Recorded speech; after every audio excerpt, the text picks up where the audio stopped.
This is Laurie Moore-Moore with Texas Brave and Strong. Tidbits of Texas history you never learned in school. Today's episode, an iconic Texas Ranger named Rest in Peace.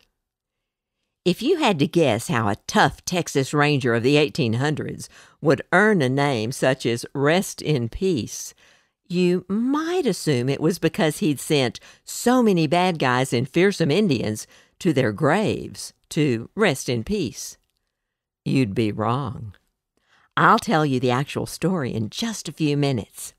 First, let me introduce John Salmon Ford. He was born in 1815 in South Carolina and was reared on a plantation in Tennessee.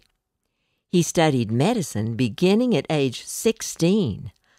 Young Dr. Ford arrived in St. Augustine, Texas in 1836, just 6 weeks after Texas became a republic. He was 21 years old. His old life was behind him. Ford had married Mary Davis in Tennessee, and they had 2 children. The marriage resulted in divorce. Ford had gained custody of his daughter and left her in the care of his parents, who hoped to follow him to Texas. The son remained with Ford's former wife. When Ford reached St. Augustine, rumors were sweeping East Texas that the Cherokee Indians living in Texas were planning an uprising in support of Mexico retaking Texas. East Texas counties raised companies of men and sent them to Nacogdoches, where Sam Houston had assumed command. Inspired after hearing Sam Houston speak, Ford joined the St. Augustine Citizen Soldier Volunteers and spent several days in camp with the other volunteers. When the Indian chiefs convinced Houston that their intent was peaceful, the volunteer troops went home. Dr. Ford had no idea that this brief episode would be his first involvement in a long, long list of events of importance in Texas over a period of 60 years. Dr. Ford returned to St. Augustine, where he began his practice of medicine, studied law, passed the bar exam, and was active in the community. He taught a boys' Sunday school class and started a thespian group, a forerunner of today's Little Theater. However, 2 years after the 1836 concern about a Cherokee-Mexican coalition to overthrow the new Texas Republic, such a plot exploded upon the scene. Vicente Cordova, one of Nacogdoches' largest landowners and a Mexican loyalist, assembled hundreds of Mexican loyalists and Indians. Cordova encouraged the group to not cease to harass the Texans for a single day, to burn their habitations, to lay waste their fields, and to prevent their assembling. In return, he promised protection from Mexico and titles to Texas land. Again, a call went out to citizens for volunteers to fight the rebellion. Dr. Ford and his musket again joined the St. Augustine Volunteer Company. In the face of Texans' armed resistance, Cordova fled. The rebels were dispersed from the local area. Hiding in other parts of the state, Cordova continued to work to incite rebellion. Indian and Mexican rebel raids intensified. Although Cherokee Chief Bowles claimed his tribe had no part in the many attacks, the fear of the public and the determination of President Mirabeau Lamar to rid the state of the Cherokee ultimately resulted in Chief Bowles agreeing his tribe would leave the state, but only in return for compensation. When Bowles continued to delay leaving, the Texans feared he was buying time to gather his warriors. Texas Secretary of War Albert Sidney Johnston was sent to continue negotiations. He was accompanied by 900 members of the Texas Army. When it appeared Bowles would fight rather than leave, Johnson ordered his troops toward Bowles Village. Meanwhile, the St. Augustine citizen volunteers, including Ford, had been ordered to neutralize the Shawnee Indians who were camped at Big Spring Village. The mission was accomplished by confiscating the locks of the Shawnees flintlock rifles. Later, when the troops arrived at Bowles Village, they found the 2-day battle was over, and Chief Bowles and most of his warriors were dead. The remaining Cherokee were removed to Indian Territory, what is now Oklahoma.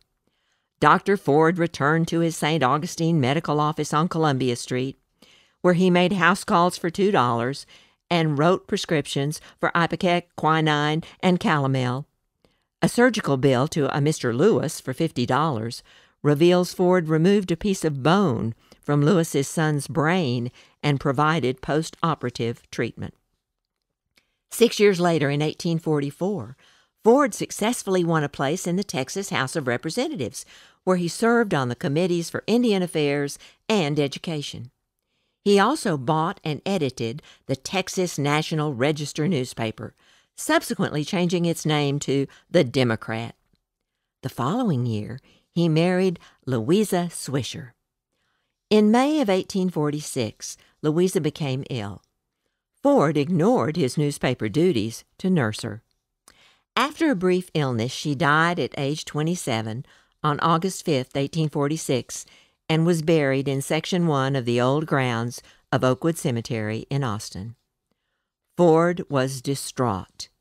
He left the cemetery as one who has had the broom of destruction pass over his domestic hearth. Just prior to Louisa's death, the U.S. government had declared a state of war with Mexico. The Mexican-American War was underway, with Texas troops already fighting along the Rio Grande border. Hoping that military service would provide relief from his grief, Ford cast his lot with the Texas Frontier Rangers on May 10, 1847. Private Ford joined Captain Samuel Highsmith's company of Colonel John Coffee Hayes' Regiment of Texas Mounted Volunteers, a group largely composed of experienced Texas Rangers. Ford was quickly promoted to lieutenant and transferred to Hayes' headquarters as regimental adjutant. One part of Jack Hayes' command was posted to Texas Frontier Defense. A second group was sent inside Mexico to protect General Zachary Taylor's supply line from guerrilla attacks. Ford joined the group headed for Mexico. Although Ford's duties were based at headquarters, he organized a 50-member spy company to operate independently of the regiment's usual activity. Rather than waiting for guerrillas to attack, the spy company went in search of them. When the regiment moved, the spy company served as scouts. The regiment elected Ford as leader. Ford proved himself a capable soldier as the spy group pursued Celedonio Haruda, a Spanish Catholic priest and notorious Mexican guerrilla leader. Fighting was fierce. In one attack on the Rangers by Padre Haruda's guerrillas, the Rangers' new Colt six-shooters proved key to repulsing the guerrillas. In his memoirs, Adventure with Guerrillas, Lieutenant E.M. Daggett had this to say about the Colt revolver. One thing that contributed to save our command in this affair was the holy awe and superstition entertained by the untutored Mexicans in regard to the revolver. They understood the term to mean a turning around and about, a circulator, and were led to believe the ball would revolve in all directions after its victim, run around trees and turn corners, go into houses and climb stairs, and hunt up folks generally. It was at this point in his career that Ford most likely earned the name Rest in Peace. Along with his fighting duties as Colonel Hayes' adjutant officer, Ford wrote letters of condolences to the loved ones of the troops either killed in action or who died from disease. Unfortunately, there were lots of those. Ford's habit was to write Rest in Peace or R.I.P., RIP, at the end of these letters. Soon the other Rangers were calling him Old Rip or Rip Ford. The nickname stuck. Had you met Ford at this time, immersed in his fighting career, here's what you might have experienced. Visualize a tall, slim man, dressed in buckskin pants and a worn buckskin jacket fringed at the hem and neck. As he steps out of Colonel Jack Coffee Hayes' command tent, he places a fat, high-brimmed black hat on his head and comes towards you. As he gets closer, you can see a revolver holster low on his hip. He wears his dark hair combed straight back from his forehead. It's just long enough to tuck behind his big ears. Set in a clean-shaven face, his mouth forms a straight line and his expression is watchful. Ford's deep-set, piercing blue eyes focus briefly on you, scan the area behind you, and shift back to you, making eye contact. In a well-modulated voice, with a touch of a Southern accent, he says, "I'm Captain Rip Ford, Colonel Hayes' adjutant officer. How can I help you?" In May of 1848, following the end of the war, Ford put soldiering aside temporarily and joined Robert S. Neighbors, an Indian agent, in exploring the unmapped country between Austin and El Paso in search of a good trail. By June of 1849, the exploration and surveying project was completed. The map of their recommended route between the two towns became known as the Ford and Neighbors Trail. It stretched 580 miles and could be traveled on horseback in 20 days. The trail subsequently served 49ers seeking California gold and settlers moving west. Later that year, Ford's previous commander, John Coffee Hayes, joined the 49ers to the California gold rush. Ford returned to rangering and was officially promoted to captain in the Texas Rangers. His assignment to patrol and protect the far western frontier from Indians and Mexican bandits. For 2 years, based near Corpus Christi, he and a small group of men engaged in hard and effective policing of the sandy desert and plains between the Frio, Nueces, and Rio Grande rivers. Mustering out when his tour of duty was over, Ford was solicited to provide support to a Texas-born Mexican, Jose Caraballo, who, with the support of several North Mexican states, wished to establish a free republic in Mexico along the Rio Grande. Some leading citizens of the South Texas frontier, objecting to high Mexican tariffs and other obstacles to trade, were also supportive of Caraballo's efforts. Ford was unable to provide very much help due to illness, possibly malaria. The campaign failed before Ford recovered. By 1852, he was back in politics as a Texas state senator and publishing his newspaper on the side. In 1854, he was mayor of Austin. 6 years later, in 1858, federal protection of the frontier had faltered. The death toll of settlers had skyrocketed in counties on the fringe of settlement. The Texas governor signed a bill authorizing 100 additional frontier rangers who would join those already in the field under a single commander, Rip Ford. The campaign was successful. By August, the Indians left Texas for lands in Indian Territory. The next year, Major Ford was transferred to the Rio Grande, where he no sooner had arrived than he led a small group of his rangers against the bandit general Juan Cortina. The daring Cortina had invaded Texas with 400 or 500 men.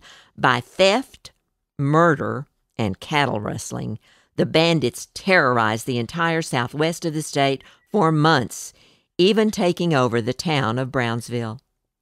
Under Ford's leadership, men of Ford's Rio Grande squadron of Texas Rangers defeated Cortina, who was seen swimming across the Rio Grande to escape. His men melted away and no longer occupied Texas's side of the river. However, they continued to raid. With federal permission and a warning to Mexico, Ford, his Rangers, and members of the U.S. 2nd Cavalry took the fight into Mexico, finally ending Cortina's banditry. In 1861, Ford was a member of the Texas Secession Convention, which voted to leave the Union. He helped negotiate a critically important trade agreement between Texas and Mexico as the Civil War began, and was promoted to colonel in the 2nd Texas Cavalry. Working to secure the Texas frontier forts, which were manned by federal troops, Ford took command of Fort Brown near the Texas town of Brownsville, with orders to remove the Federals who would be sent home. He was accompanied by an armed force. After negotiations, the Union soldiers left. Now his challenge was to restaff the fort, which was located across the Rio Grande River from Matamoros, Mexico, soon to be the heart of the Texas cotton trade. This assignment was crucial since the Union blockade was curtailing shipping in and out of the South. The selling of cotton internationally was essential to the funding of the Confederacy. The Union blockade hampered the Confederacy in acquiring supplies and significantly reduced its ability to get Southern cotton to market. The options available to the Confederacy were running the blockade, a risky and often unsuccessful proposition, or bringing supplies in and shipping cotton out to market through Matamoros's port of Baghdad at the mouth of the Rio Grande. This strategy required using ships which were registered in foreign countries and flew foreign flags. Since the Union did not want to create international incidents, foreign flag ships were generally safe from the blockade. Along with repairing and restaffing Fort Brown, Ford was given responsibility for 10 forts along the western frontier. From his headquarters at Brownsville, he also took time in May of 1861 to marry Addie Smith, a young Brownsville woman less than half his age. One has to wonder when he found time to court her. In 1862, Ford was assigned command of all Texas troops on the Rio Grande. In July, he was reassigned to Austin, the headquarters of the Texas Confederacy, to take charge of the state's conscription of soldiers. At the same time, he maintained some responsibility for the Matamoros cotton trade. Unhappily, he had left Addie at her father's home in Brownsville due to her pregnancy. She joined him in Austin in November, and he met his new daughter, May Louise Ford, who had been born in August. For 4 months, he became a private citizen. In early November of '63, the Union commander of the Gulf captured Brazos Island and took control of Fort Brown and the Rio Grande River north to Rio Grande City, closing trade between Matamoros and Brownsville. Valley residents petitioned the Texas governor for Old Rip to come to their rescue. He did. The next month, Ford took command of a regiment of volunteers too young or too old for regular service.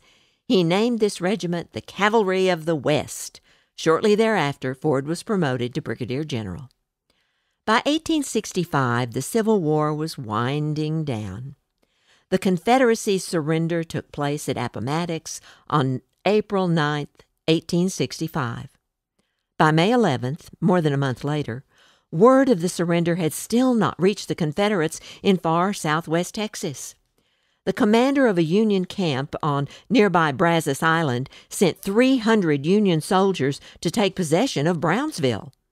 Along the way, the Federal troops attacked a Confederate outpost at Palmetto Ranch. On day 2 of the action, Ford informed Confederate General James Slaughter, in command of the outpost, that "You can retreat and go to hell if you wish. These are my men, and I'm going to fight." Ford led his men to battle and routed the Union troops, sending them running from the battlefield. The South had won the battle, but had already lost the war. The Battle of Palmetto Ranch was the final land battle of the Civil War, won by General Rip Ford and his men. By the close of the Civil War, Ford's hair was gray. He had mostly dark chin whiskers, wore a general's uniform, and had thoughtful, some might say sad eyes that had seen many a battle. Never was he commissioned as a Confederate officer. Instead, he served his beloved Texas as a Texas frontier ranger. After the Civil War, Ford spent the next 3 decades serving Texas in a variety of ways. As a delegate to the 1872 Democratic Convention in Baltimore, in 1873 as a cattle and hide inspector in Cameron County to help fight rustling, Also in 1873 as a special sergeant of arms and a calming force in the election riots between supporters of gubernatorial candidates Davis and Koch. In 1874 as mayor and marshal of Brownsville. As a member of the State Constitutional Convention of 1875, as a Texas senator from 1876 to 1879, in 1879 as superintendent of what became the Texas School for the Deaf. In his later years, he wrote historical articles and reminiscences of his experiences. John Salmon Rest in Peace Ford, a unique Texas hero, died in San Antonio on November 3, 1897, after 6 decades of service to Texas. He was 82 years old. May he rest in peace. This has been Laurie Moore-Moore with Texas Brave and Strong, the best little podcast in Texas. If you've enjoyed this tidbit of Texas history, please share it with a friend and subscribe. There's a new Texas Brave and Strong episode every other week. Also, check out my historical novel, Gone to Dallas, The Storekeeper, 1856 to 1861. Find the paperback and ebook on Amazon, Barnes & Noble, and other bookish sites. Thanks for listening. Y'all come back.